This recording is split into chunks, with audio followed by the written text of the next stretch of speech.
Your mom's a hoe. Hey guys, how's it going? And if I kept that clip in, then you just saw a massive fail. But anyways, we move. So yeah, we are here for another story time. Are you serious? That's 3 in like a week or 2. Whenever I decide to upload this, it might be this week, it might be in a couple days, who knows? But yeah, it's your boy Danny in a hoodie, and we are here for our 3rd story time. And it's kind of a 2-for-1 because I'm gonna be. Oh, hello, cat. I'm going to be talking about how I may or may not have, and most definitely knocked myself out twice on 2 separate occasions. So I'm going to tell you about both of those stories. And yeah, we here at the Danny and Honey channel believe in fairness and equality for all embarrassment. And I'm sorry if my cat is gonna keep constantly meowing, and if it gets annoying, I'm sorry. But no, we are here to share my embarrassment with the world. And yeah, I'm not, as you can tell with most of these videos, I'm not proud of this, but you know, it's happened and it's a part of my life, and hey, now you get to witness it. And so without further ado, thank you, Toodles, for that warm welcome with your lovely meows. Can I get one more? There we go. And without further ado, cue the intro.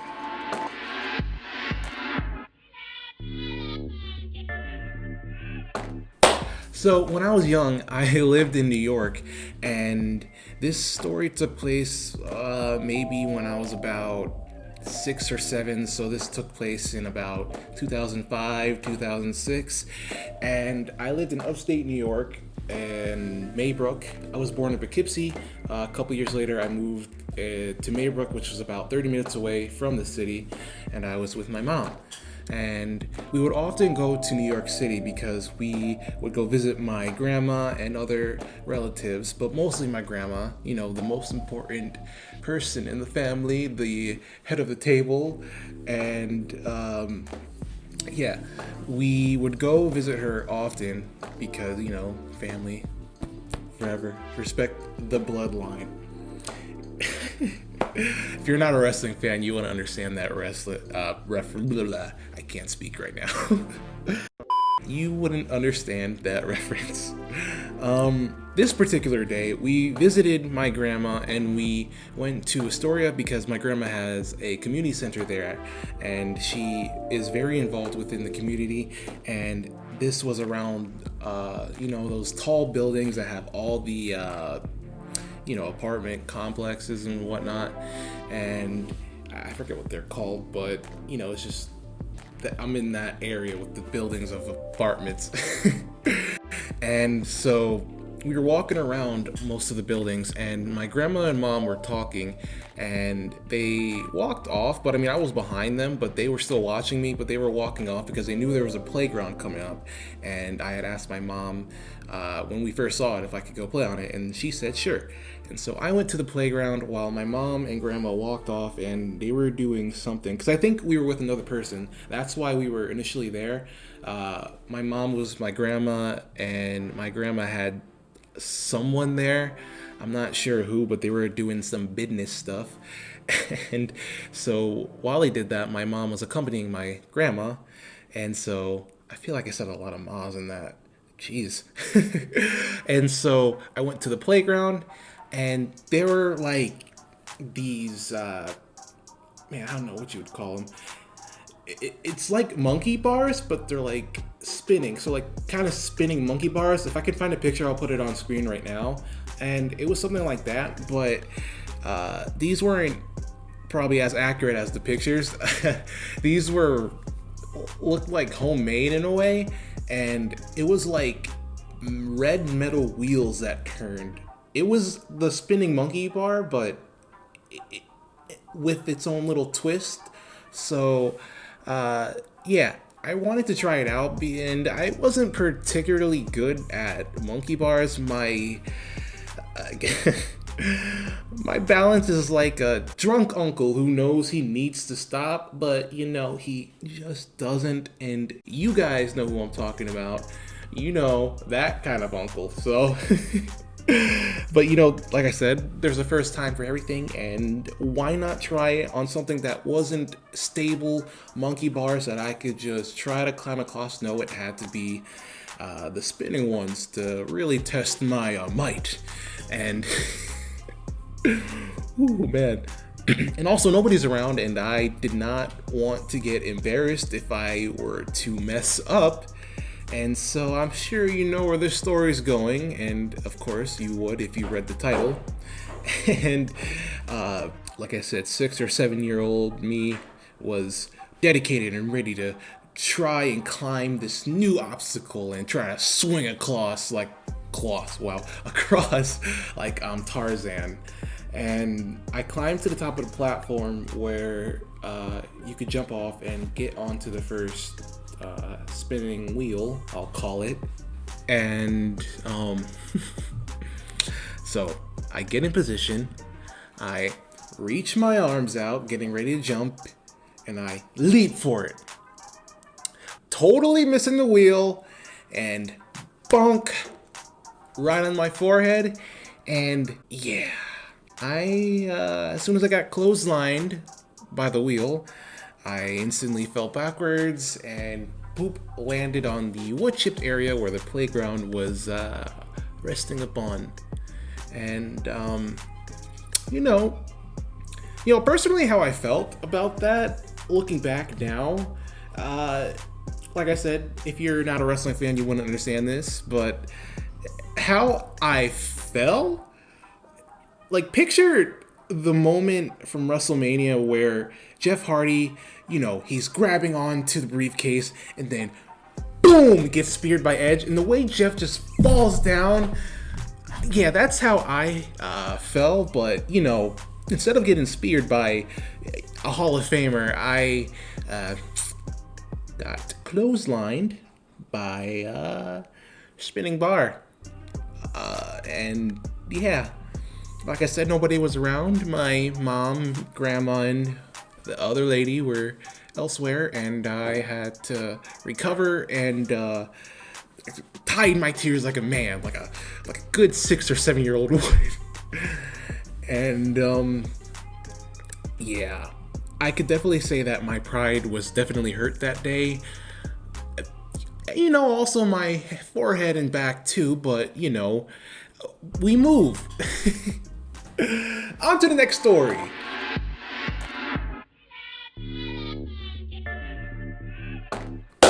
Alright, so this story took place around 2009, 2010, so I was about 10 or 11 years old when this happened. And my mom and my uncle and aunt, and I think a few other people, we went on a cruise to the Bahamas, and there on the ship, I met a guy who was about maybe 5 or 4 years older than me. I don't remember his name because it's been so long, of course, so I'm just gonna call him Jake from State Farm. Not the fake one, I'm talking about the original one. Yeah, I'd like that. Who are you talking to? It's Jake from State Farm. Sounds like a really good deal. Jake from State Farm at 3 a.m. Who is this? It's Jake from State Farm. What are you wearing, Jake from State Farm?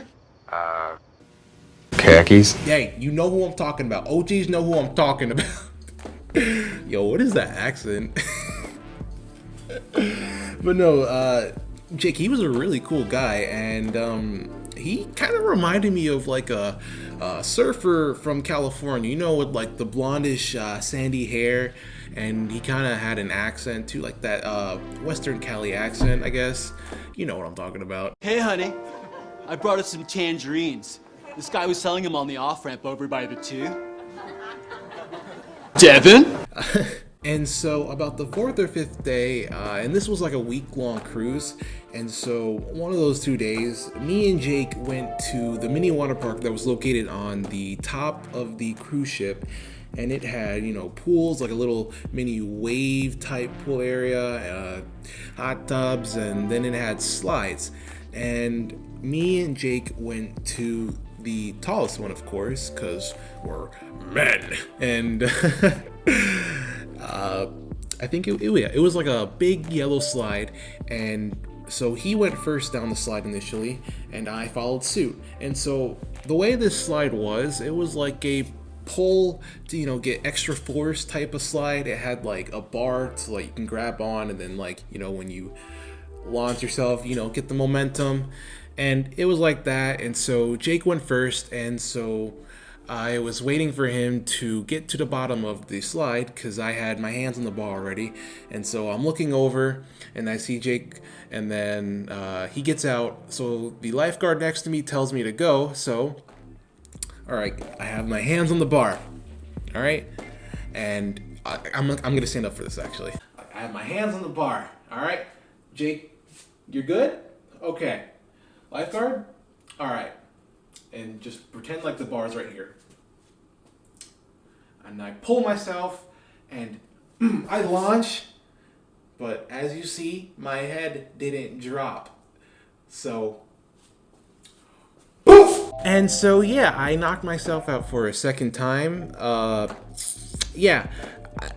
Honestly, that one hurt a lot more than the first one. I can definitely say that with confidence. Because it's one thing to jump into, you know, a metal spinning wheel, but it's another thing to have that momentum and force and then just pull yourself forward with all your might, hoping that you can get the highest speed going down that slide, just to get clotheslined once again by a metal bar. And you notice the pattern when it's always that setup when I have my arms already reached out and stuff, and you know, me trying to wait, and then, you know, the first time I was waiting to jump because I was kind of nervous, and then the second time I was waiting for Jake, and yeah, as soon as that happened, I remember I was going in and out of consciousness going down the slide. And I remember actually being blacked out, like knocked the out, when I was at the bottom, because I remember waking up and Jake was already pulling me out of the slide, and I gained consciousness like, ugh. And then Jake, he's asking me if I'm okay, and I'm like, yeah. And again, my pride is hurt, but my forehead, and honestly, when my back too, because when I got knocked out, my back slammed on the back of the slide as I went down. So yeah, my head also hit that slide too. I remember that vaguely, because that's why I was really going in and out. It wasn't just the bar, it was me hitting the back of my head on that slide. So suffice to say, I never went on that slide again. I just stuck to the pools, and you know, when Jake pulled me out, he gave the thumbs up and okay to the lifeguard, and you know, I don't think I ever saw Jake after that again, because you know, he had his own crew, and you know, when he wasn't with that crew and when his crew was doing something else, he was hanging with me. So I knew that I was just like a fallback kind of guy when he didn't have his main guys to hang out with. So I mean, it is what it is. Jake, if you're out there, and if somehow you're one of these people watching this video, which I highly doubt you are, hope you're doing well, and thank you for not letting me drown at the bottom of that slide, because there was definitely like a little pool there, and I would have drowned if you didn't pull me out. So thank you, but yeah, why'd you disappear on me, bro? Devin?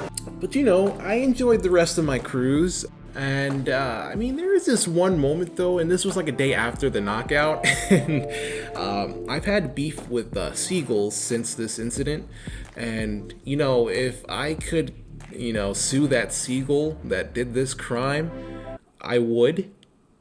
Yeah, so I remember it was breakfast time, and I'm sitting on the edge of the boat, like next to the bar, the safeguard bars or whatever the you call them, and I'm enjoying some pancakes. I have about 3 or 4 of them, and so I'm chowing down. I get to my first one, I get to my second one, and I get to my third one or whatever. And as I'm about to eat my last pancake, what happens? A seagull literally comes in and then swoops it out. Like, really? That seagull was planning that. He must have been waiting somewhere, because I don't know where it came from. Like, literally, it was probably like watching me eat these pancakes, like hanging right up there. And as soon as like I get to my last one, the seagull's like, oh yeah, this is the moment I shine. So it comes in, steals my pancake, and then just flies off. So that kind of killed my morning, and yeah. I've learned a lot of lessons from both of these incidents, and that is to never reach my arms out. Just go for it, just launch and hope for the best. No hands required. I promise you, I will catch it with my teeth. I'm talking about the spinning bar. And then when it comes to the slide, you know, I'll just launch myself forward. I'll dive underneath and do like a dolphin dive, you know. I'm sorry, it's been a long night, and I may have smoked earlier, so you know, we move. I smoked tobacco. I promise you it's tobacco. Anyways, I hope you guys enjoyed this story, and hey, look, before you guys leave, stick around till after the outro for a little fun moment that happened between my friend and I when we were playing UFC 4. And yeah, I have a lot of fun there with my friends, and the one I played against, he likes to have a lot of fun with the game too, so we are a good match, and we gave each other a hell of a fight. So yeah, enjoy. And I'm on a move. Bye. I'm on a move, can't stop me if you try. Coasting on now, baby, it's just me, myself, and I. Oh no. I want to fight Herb Dean. I wish we could fight the ref. Herb Dean? Yeah.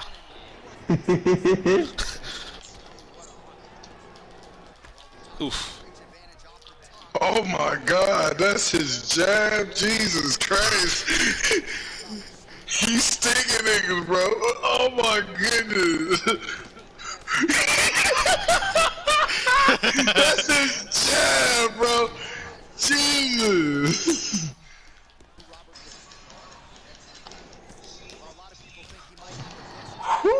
Yeah, you ain't like that one. You ain't like that one, huh? Well, man did the funky chicken, did he? Oh my Lord, have mercy. Oh, you're not too old for that shit. Come on, come here, boy. Over here. Damn, this nigga Whitaker got a fucking face on him, do we? Shit, y'all been beating his ass. He ain't moving a muscle. You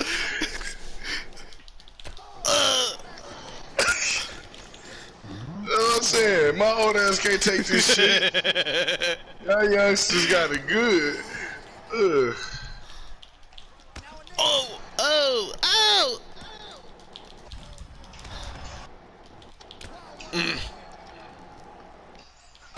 Oh! Uh-huh. Oh man, still got it.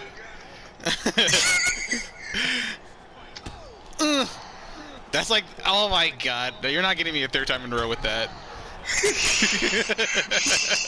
Are you sure about that? Oh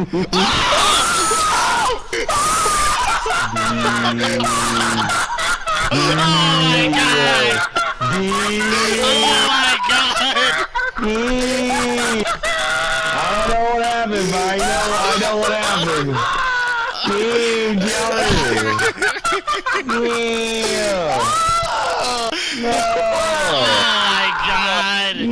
He did it to him. He did it to him. He did it to him.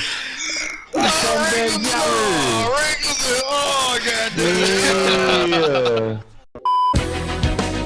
And I need you. Your mom's a hoe.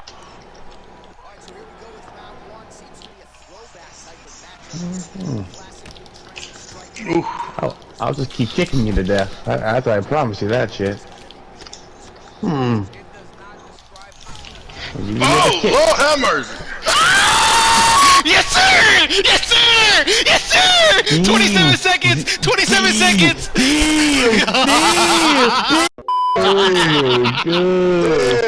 Bro, he tried to. He threw a jump switch kick and he missed, and I caught him with a jab or straight, and he dropped, and I got him on the ground with some headshots. Oh shit, bro. Yes, sir. Yes, sir. That Justice shit's is served. wild.